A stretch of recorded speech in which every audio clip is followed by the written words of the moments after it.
Se on RBM täältä Kuusamo GG:stä. Ja tänään meillä on sellainen pieni masterchefi tässä, että meillä on 2 meidän parasta kokkia. Tekee uppopaisto pingviiniin ja se on sellainen mun bravuuri, että katsotaan mitä tosta tulee. 2 amatööriä lähtee kokeilemaan. Eli toinen on Putelilla voittanut Red Bull Flickin. Ja toinen on Elias, se on ainakin voittanut Assembly Pyökin. Mun kanssa tuomareina on Jalvar ja Abe. Kummatkin on pelannut Antin kanssa. Jos mä voitan tän kisan, niin mä saan ehkä RBMltä vähän arvostusta mun kokkitaitojen suhteen, kun se on noitten uppopaistettujen pingviinien mestari. Kisan voittaminen ei nyt varsinaisesti varmaan muuta mun elämää. Voi olla sitten meidän oikein Masterchef tyytyväinen tuo RBM. Otetaan Teletapilta tappi pois. Joo. No uppopaisto pingviini on ainakin lähellä sydäntä, että siitä on paljon kuullut juttua tässä parin vuoden aikana tuolta RBMltä, että mitä se kuuluu tehdä. Ja nyt laitetaan sitten nämä kokkitaidot, mitä ollaan saatu Nikeltä, niin kunnon testaukseen. Sitten vähän anglee pingviinille tosta. Ei tää kyllä leikkaa hyvin, mutta pärjää. Kyllä leikkaa. Tää luottaa. Tää on hyvä kulma. No, uppopaiston pingviinin valmistaminen lähti hyvin käyntiin. Oli ensimmäinen kerta kun tein sitä. Ei ollut mitään ohjetta ja ei kyllä mitään haju mitä se lähti tekemään. Mutta yhden kuvan on elämässäni nähnyt, niin aika lähelle päästiin. Otetaan porkkanaa. Klassiseen uppopaistoon pingviiniin kuuluu porkkanasta tehdyt jalat ja nokka. Lähdetään duunaan. Joo, itsellähän takuttaa illään. Vuodetaan nyt porkkana ruokaveitsellä. Tää on lämmintä safkaa.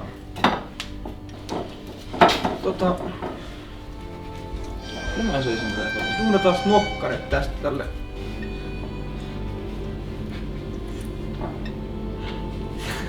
Saatiin tarvittavat raaka-aineet ja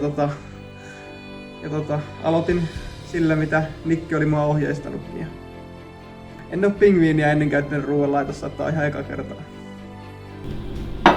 Toi porkkana ei näytä kyllä syötävää. No.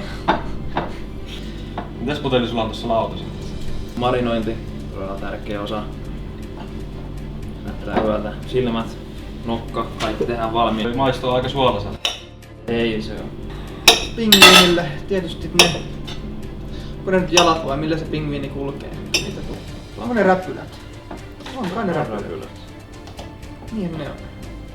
Tässä valmistuu nyt pingviinin toinen räpylä. Hyvää tahtia. Katsotte mun toisen räpylän. Löytyy. Meikän bravuuri on tonnikala ja nuudeli.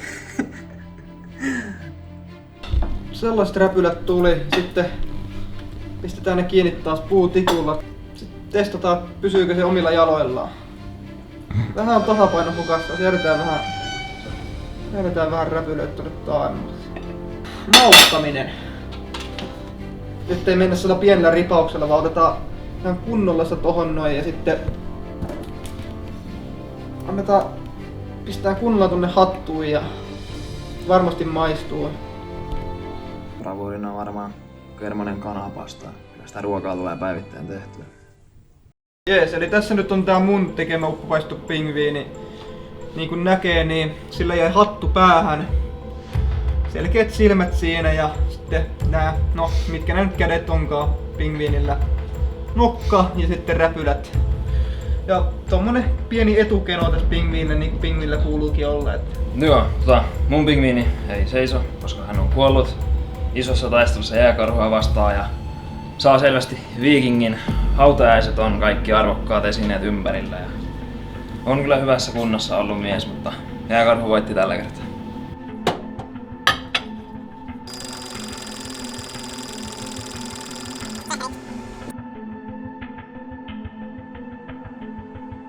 Mitäs Putelin toi uppopaistu pingviini voi? Se on ollut nyt tuolla 20 minuuttia ja Musta tuntuu, että toi puteli ei taju, että jos toi tässä kohtaa pois tuolta. Se on se 20 minuuttia aika ideaali tossa. Vähän näyttää jo pahalta. Nyt alkaa olla mun pingviini valmis ja klassisesti pingviinistä kuuluu semmonen ääni kun se on valmis, niin kokeillaan, että kuuluuko sitä. Okei, tää meni pieleen. Valmiin pingviini tunnistaa siitä, että ainakin jos hatun pitää, niin hattu on tummunut pikkasen. Niin silloin pingviini on aika semmonen hyvin kypsä. Joo, se ei enää pysy pystyssä, se taisi kuolla tuossa mikron aikana, mutta... Niin näkee, että on ruskea iho, räpylät, nokka, silmä, kaikki vähän kuivunut, vähän väriä tähän vatsaankin, niin sit siitä saa tietää, että on valmis. Tässä nyt on kummakin valmiina ja heti pystyy sanoa, että Eliaksen 10 minuuttia ei kyllä riittänyt mitenkään siellä, että toi on ihan liian tumma vielä tosta päältä ja toi ei nyt näytä hirveän vakuuttavalta. Ja sehän pitää ääntä, jos se on valmis ja putelilla oli vissiin ainoa, joka piti ääntä tossa. Sen otti pois. Onko ne nyt valmiita? Joo. No, maistetaan.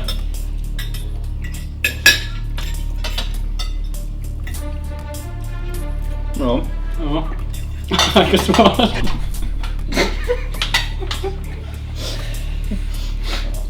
Niistä 5 euroa sanot tietysti.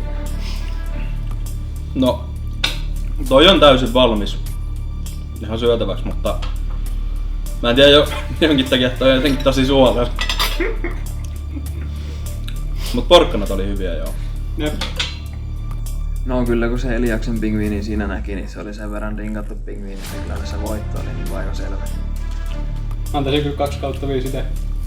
Kyllä mä nyt 3 ton ainakin nostaisin. Mitä Sape? 2/5. Kummakin on selkeästi kuolleita ja toi nyt saattaa olla ehkä ihan vähän vielä elossa, mutta kyllä tosta varmaan tosta 4 ehkä. Ja tosta 2 ehkä. Mä antaisin kyllä 4 ja 3. Okei. Putelen oma oli kyllä siisti, kyllä mä antaisin sen tulkana 5. Eliaksen oma nyt on vähän humalaatuinen. Joo. 3. No, ehkä toi makuste korjaa aika paljon. Maha auki.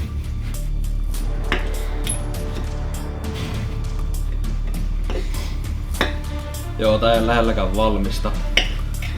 Se on elossa vielä. Ei pihahtelu. Joo.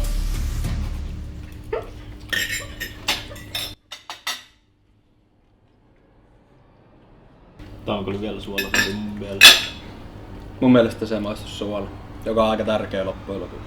Munkin mielestä tossa oli kyllä vähemmän suolaa, joka oli kyllä ihan hyvä. Tässä ei oikeastaan maistu yhtään mikään. Ehkä 1. Joo, toi mun uppopaistu pingviini haluttiin aika paskaksi. Että oli kuulemma mautonta ja sitten se pingviini ei inissy kun avasi mikro-oven, niin Putelin oma vuotta. Kyllä varmaan putelin oli parempi. Onnittelut voittajalle. Nets Master Chef. Kaikuvat aplausimat.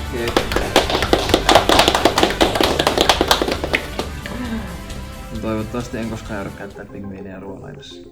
Enpä mä niistä kauheasti oo kyllä mitenkään miettinyt. Hienoja eläimiä on. Ei oikeastaan kumpikaan noista, jotka nyt oli kokkina, ei puteli eikä Elias oikein saanut valmistaa sitä, mutta ehkä mä jossain kohtaa teen noillekin vielä kunnollisen version tosta, niin tietää miltä se maistuu. Ohjeet löytyy deskistä, sieltä voi kattoo. Muistakaa, että sen pitää ääntä tuolla mikrossa ja pitää olla ainakin se 20 minuuttia. Kiitos. Mä sanoisin, että ne oli väärässä noi arvostelijat, että kyllä mulla oli ehkä parempi kuin putella ainakin ei ehkä ulkonäöltään, mutta muuten.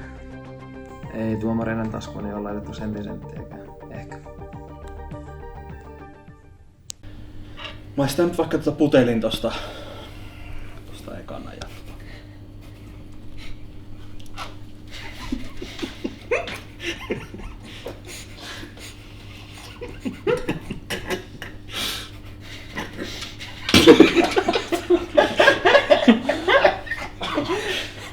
Joo, no niin.